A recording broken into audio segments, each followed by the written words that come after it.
Today is a ginger tea kind of day. I'm coming down with something. If you can tell that I sound kind of congested, I'm sorry. I hope that's not going to be too annoying. But I really felt like filming this video today, so I said, you know what? Sick or not, I'm going to come and I'm going to film for you guys. Hi everyone, what is up? It's Jolene from sunshinediary.com. Welcome to my channel. If you are on a journey to becoming a girl boss, I just wanted to let you know that I am here for it. I am here for you, and we can do this together. Some of you may already know that I am self-employed. I work for myself. I kind of make my own hours most days, and a lot of the time I work from home.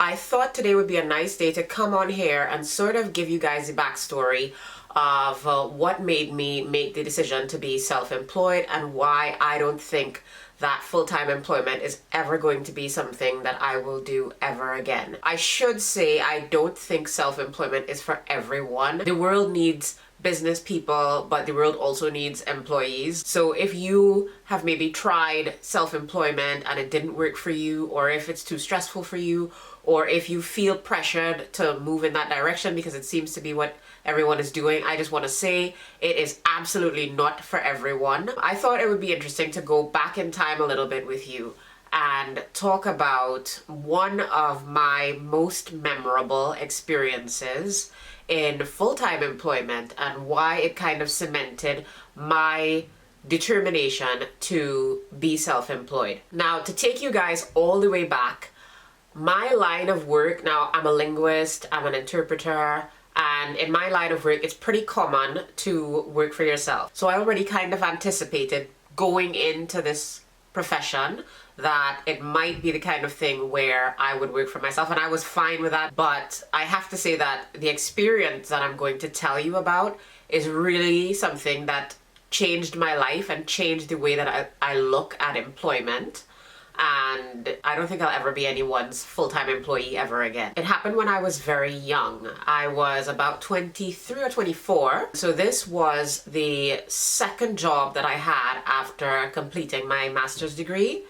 And I actually have already told you guys about the first job that I did after my degree. So if you haven't seen that, that was my first story time video, and I will link it so that you guys can have a look at that. I did that one job. It was catastrophic.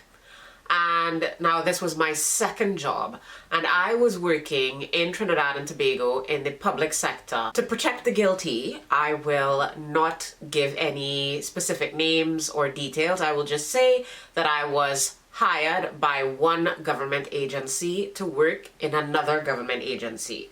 And I feel like it's kind of important that I get that explanation out of the way.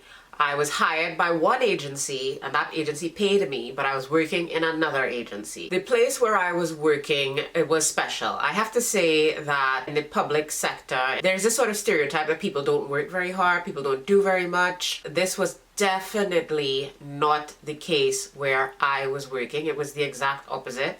We worked non-stop. I worked with a great group of girls. All of them were really nice. It was actually an almost exclusively female department now I think back about it. There were a couple men, but it was mostly young women around my age, and we were working in some insane conditions. Basically, the job that we were doing required us to work not just your regular 9 to 5 or 8 to 4 or whatever, but also very frequently working on weekends, quite often working at night. You were almost like a doctor, on call all the time. We worked lots of public holidays. We worked sometimes 18-hour days, 20-hour days. Sometimes there would be literally an entire day where, because of my schedule, I was not ever at home long enough to actually sleep. I would get home from work, it would already be dark outside, which, mind you, Trinidad is pretty much on the equator, so if it's dark outside, it's evening time. It's not winter. That doesn't exist. I would literally have enough time to iron a new outfit, shower, change my outfit, maybe touch up my hair or makeup or whatever. I might be able to grab something quickly to eat, and then a driver would be coming to pick me up to take me back to work. It was insane, the amount of work, and I am not someone who can go at that kind of pace on a regular basis. Technically, the system that they had in place was such that you weren't supposed to be on call all the time. You were supposed to have I think 1 week out of every month where you knew that you would be on call for that week. But the way it ended up working out, at least for me, on average, I had about 2 days off each month.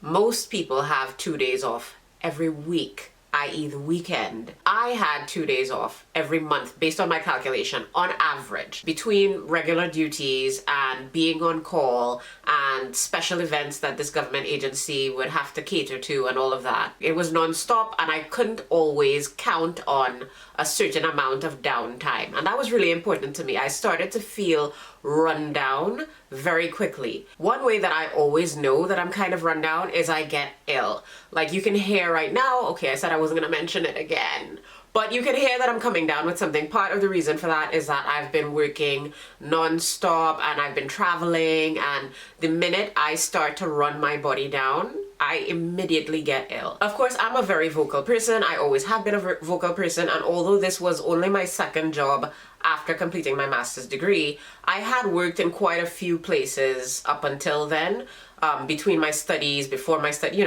I worked in quite a few places. So I was used to having difficult conversations, and when I started to realize that I could not keep up that pace, I made it known. I told everyone, all of my colleagues, I complained. I tried to get them to sort of rally with me so we could change the situation so that we could get a little bit more downtime. I tried to figure out who would be the best person to talk to. I mentioned it to my boss. She wasn't super accommodating or helpful. Another colleague who also complained to her about it told me that the boss's response was, "You all are overpaid for what you do." So she wasn't really an avenue of, getting the situation resolved at all. I did my research and I found out who I could go to in that agency that might have some actual clout. And in the end, I found myself going pretty much to the top. Let's just say in that particular government agency, there was only one person above the person who I went to in the end with my complaint. And I sat down and I remember distinctly sitting in the meeting with the big boss. That's what we'll call her. I'm sitting in the meeting with the big boss, and I say to her, I need this situation to be a little bit more bearable. I'm not saying I'm not willing to work weekends. I'm not saying I don't want to work nights. All I'm saying is, if I've worked until 4 in the morning, I would like to be able to come to work late the next day. If I worked on a Saturday, I would like to be able to work half day on the Monday. That's the kind of thing that I was asking for. I remember it like it was yesterday, and I remember I said to her, almost verbatim, I said the words, "I haven't had the time to wash my hair in so long, I don't know what's growing on my scalp." I said it because, as shameful as it might be or whatever, from the bottom of my heart, it was sincere. Because anybody knows, if you have natural hair and you're trying to take care of it, just getting your hair down from whatever style you've had it in and washed and clean and styled again, that can take you almost an entire day. And I was just not getting enough free time to maintain myself in a sensible way. I took it as far up as I could go within that government agency, and I said to this lady, I was like, I don't know what's growing on my scalp. I said those words. Anyway, everybody kind of gave me a runaround. Nothing that I said to anyone seemed to be making any difference. I was getting kind of desperate, but I was trying to tough it out and work my way through it. And then the fateful day happened. So it was one day, I'm quite certain I had worked kind of late the evening before. This morning, I hadn't had enough time to have breakfast. That was absolutely not unusual, but I started to feel a little bit lightheaded, and I never mess around with that kind of thing because I have been known to pass out in the past. So I decided I would run away from my desk, quickly go to a vendor, like a street vendor that I knew was nearby, and I would purchase something to eat really quickly to just tide me over until lunchtime. I ran downstairs. We were working on I think it was like the 14th floor or something. I went downstairs. I bought, what was it? Some like biscuits in the British sense, not like American biscuits, but like cookies. and I bought a supplement. Supplement is like a meal replacement drink. So it's packed full of calories and, you know, usually if you haven't had a meal, it's something that can help tide you over for a little while. So I went to the street vendor, I bought my little pack of biscuits and my supplement. By the time I got to the elevators to get back to the floor where I worked, I had halfway finished the supplement. And I remember that as the elevator doors shut, I started to feel very, very lightheaded. I was kind of confused because I'd just had a massive sugar intake, and all the times that I'd passed out before, I kind of assumed that it was a blood sugar thing. So I was like, I shouldn't still be feeling faint because I've just eaten, I mean, it's not much, but I've just eaten something. And I started like chugging my supplement as the elevator's going up to my floor. And I finished my supplement and it's not helping. I'm just feeling worse and worse. And I remember telling myself, I just need to make it to my desk. If I can make it to my desk, I will sit down, I will put my head between my knees, and this feeling will pass. I just need to make it to my desk. So the elevator door is open. So I turn to the door and I'm about to swipe so that I can get in. And the next thing I know, I'm on the floor. And all I can see is people's feet all around me. This is a position I've been in before because, like I said, I have fainted before. So I realized, well, clearly I hadn't made it to my desk. And I'm lying there. My handbag is like some distance away from where I am. One of my shoes has come off when I was wearing heels, I think. And I lost one when I fell. And the most traumatic part of it for me was that I could feel like gravel in my mouth. And when I started spitting things out, I realized it was fragments of my tooth.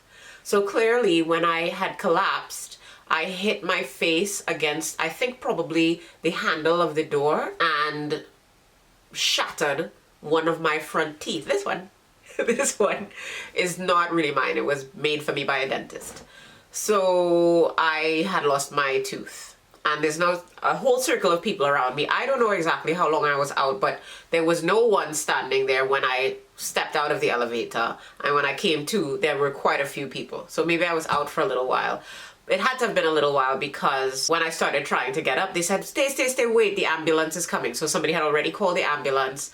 And within moments, literally it wasn't 5 minutes before a paramedic was coming out of the elevator. They had their stretcher ready and everything. It was also one of the most annoying experiences when it comes to all of the different times that I've fainted. Because yes, I have fainted so often that I can compare the different times. Invariably, the worst times are the times when someone calls an ambulance before I regain consciousness, because then it becomes a huge spectacle and it's really embarrassing. Anyway, so they load me up on the stretcher. And I am like, asking people, where's my handbag? Where's the rest of my tooth? Because now I have pieces of tooth in my hand. Where's the rest of my tooth? And I remember one of my supervisors from my department was there and he was like, oh no, I threw it away. I was like, what do you mean you threw it away? He was like, he saw pieces of my tooth on the ground and he thought that it would be more traumatic for me if I saw it. So he threw it away. I was like, the dentist might have been able to like glue it all together. I don't know. They took my handbag from me. They took my other shoe, the one that I still had on. I don't even know why. I felt like I was being taken advantage of. I think people, they meant well, but people really don't know what to do when someone collapses. Believe me, I know. So yeah, the paramedics kind of shuttled me off to the hospital and they start checking all of my different things, my vitals, my blood sugar, and they check me. And I think it was right then, while I was still at the hospital, that I got a call from my boss, the head of my department. What will always stick in my mind is the fact that of all of the many things she could have said, what she said to me was, okay, now that this has happened, I hope you're going to start behaving like an adult.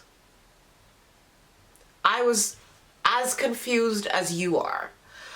So, okay, fine. My godfather is a doctor and he kind of swooped in and he was like, we're gonna figure out what's going on. Had me do all kinds of tests, blood work, brain scans and everything, he had, and I think probably still has, a strong suspicion that the reason that I faint is epilepsy.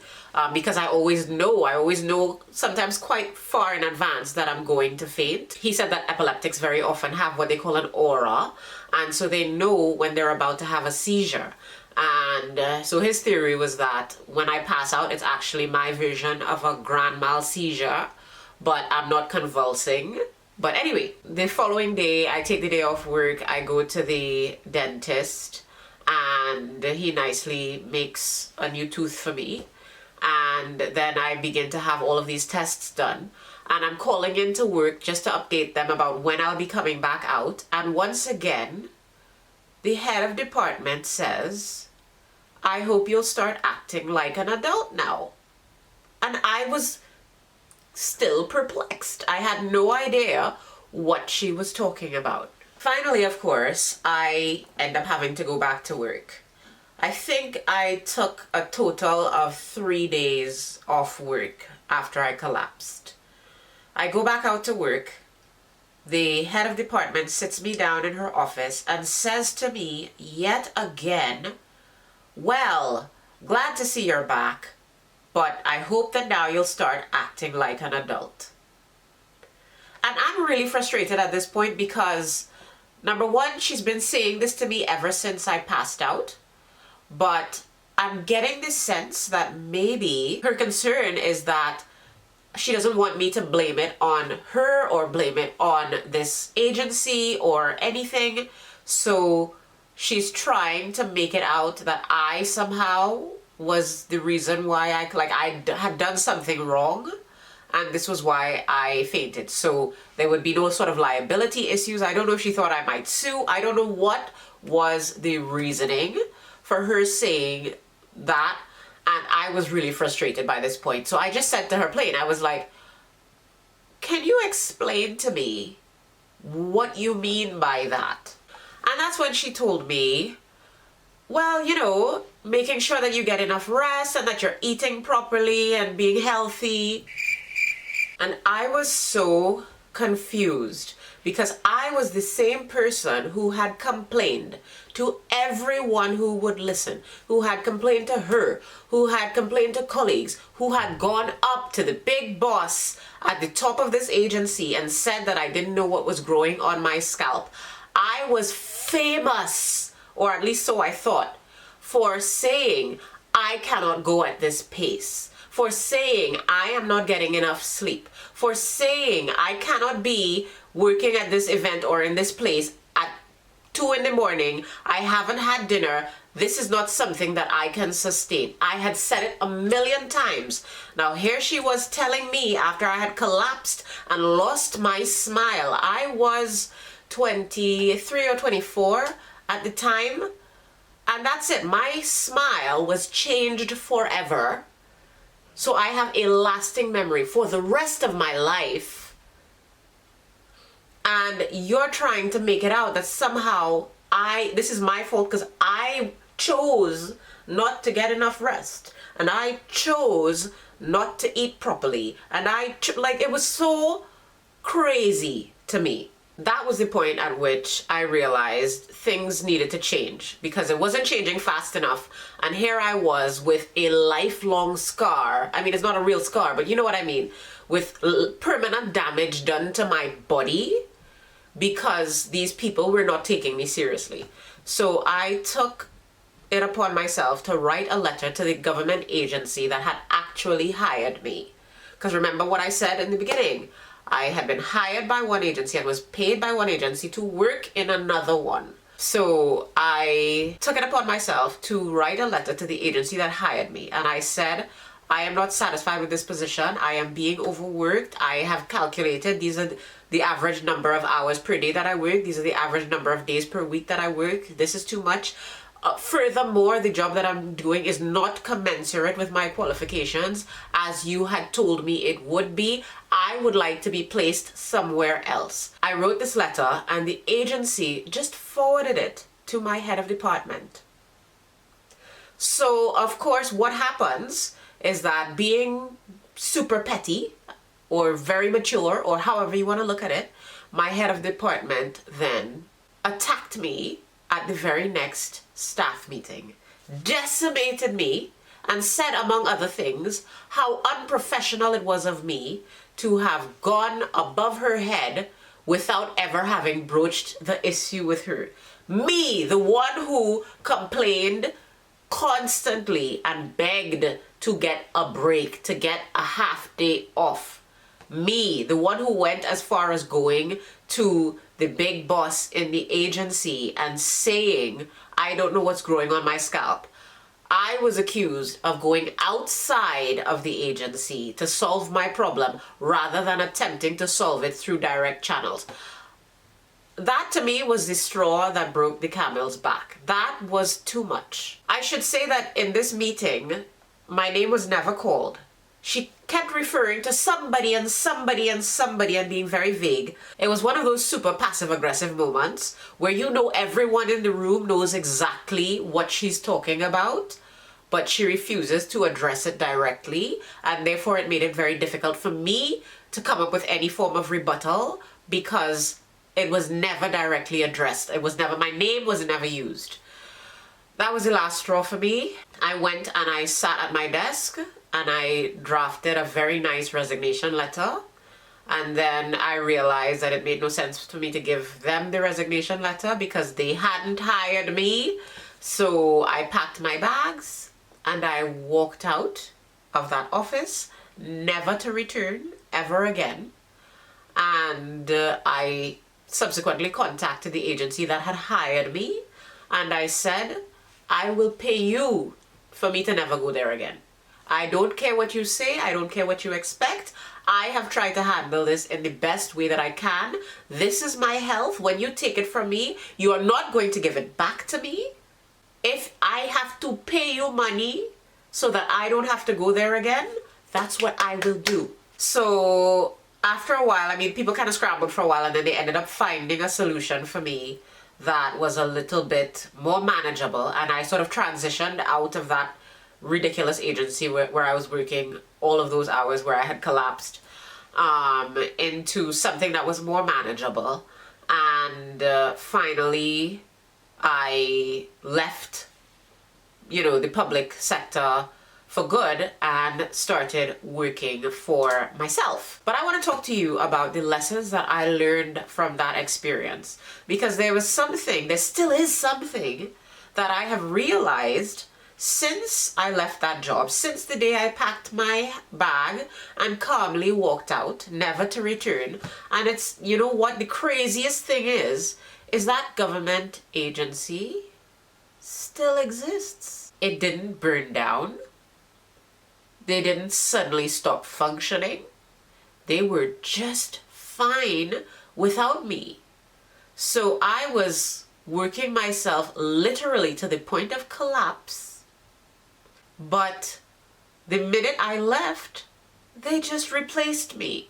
If you're lucky, you will work in a place that treats you well, that values you, where you feel fulfilled, where you feel like you make a useful contribution and that people appreciate you. If you're fortunate, you'll work somewhere that makes you feel alive, that makes you excited to go to work every day, or at least that doesn't make you physically ill. But the fact is that in many cases, wherever you're working, if you were to leave, the people you work for would replace you. It really made me realize that no job is worth my health. No job is worth me putting up with a situation that makes me feel unwell, unappreciated, unhappy. No job is worth me dealing with that for more than a minute, because they most likely would not make similar sacrifices for me. Today, obviously, I am self-employed. I am happy. I make about 4 times what I made there, 5 times maybe what I made there, working maybe 4 days a week. My life is completely different. I have no regrets. The day that I left that job, that was the smartest thing that I have probably ever done for myself. I think it's important for me to mention the fact that before actually becoming self-employed, I did sort of test the waters. I made sure to have some savings, you know, start with a little bit of capital, make sure that I understood the market enough to know if I would have clients, if I would have work, if I went out on my own, if I'd be able to support myself. I didn't just decide to become self-employed. After I left that job, I did not go into full-time self-employment for another year and a half or 2 years. It took me a while. So definitely it's a step that needs to be planned.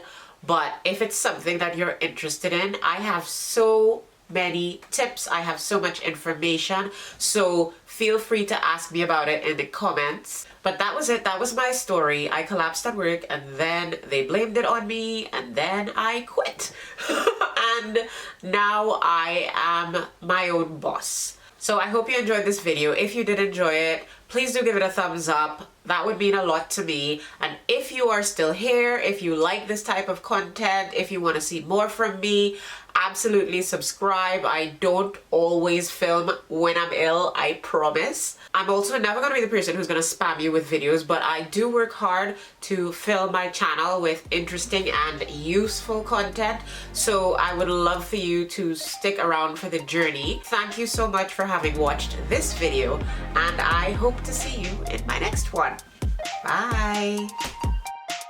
What is the name of those biscuits? I can't remember anymore. They're brown and they're very common in Trinidad. Somebody comment below if you're from Trinidad and you have an idea of, they sell them in a pack of 4. If you have an idea of what I'm talking about, comment below, because I genuinely can't remember what it's called anymore, which is like a kind of like energy drink, meal supplement, replacement thing. That was not clear. Supplegen boosts you up. No. Supplegen is